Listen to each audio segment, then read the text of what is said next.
important that those folks know what they're doing and they're acting in the best interest of your brand.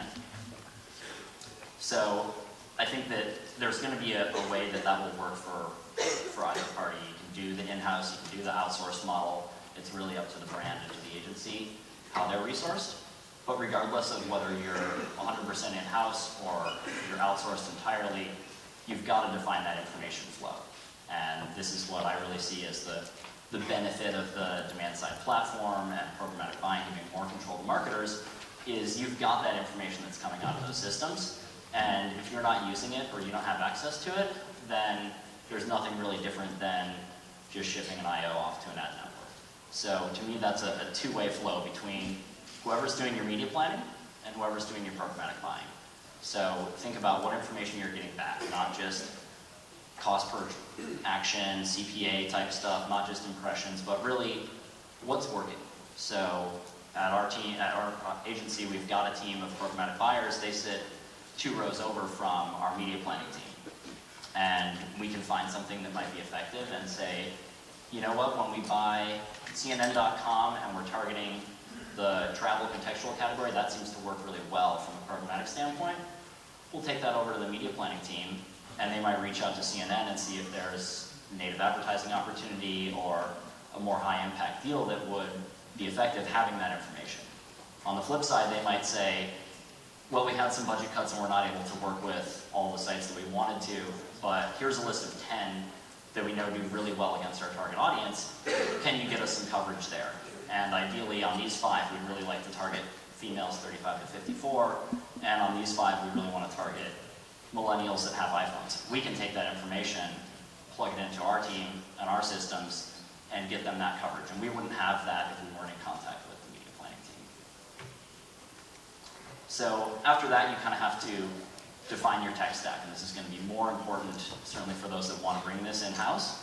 But even if you are outsourcing this, you should know what technology your partners are using, how it works, and how it interplays, especially where there are connections to the marketer's internal tech stack, their site-side analytics, their business intelligence tools. So figuring out what that looks like and what's best for you is important. That is actually the MediaSmith tech stack. There's one on our website as well, but it's a little bit outdated. So that's the current one. It's a couple Macs in there, mostly Lenovo's though. We just bring them all together. Kind of a couple different ways that you can look at that. I believe in the best of breed approach. Apparently I'm not alone, according to that research from Joanna. I really like to have access to the newest technology, be able to apply something that might be the most effective for each medium. So we work with separate platforms for display, separate platforms for mobile, separate platforms for video. That's great because we might say, you know what, mobile DSPs are fairly new. We can work with the ones that we think are the best. We're not tied to the mobile capabilities of our display partner. But you have to churn through a lot of contracts, be prepared for the landscape to change.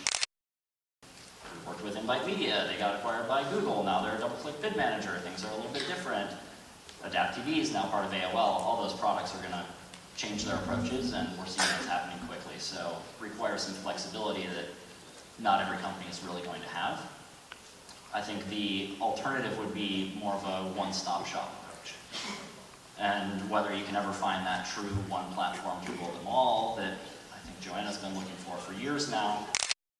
There are some companies out there, big names, that are certainly trying. They've got a lot of acquisitions, hitting a lot of that. But if you're working with somebody like Google, they might be very good on the display side. If you want to do video with Google, probably you're going to be pretty limited to YouTube.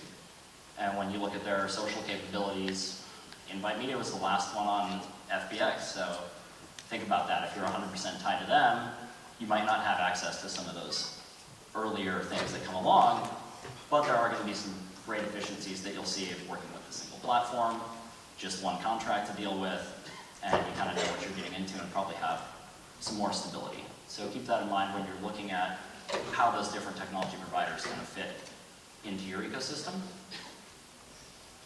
One question that I get a lot, so I figured I'd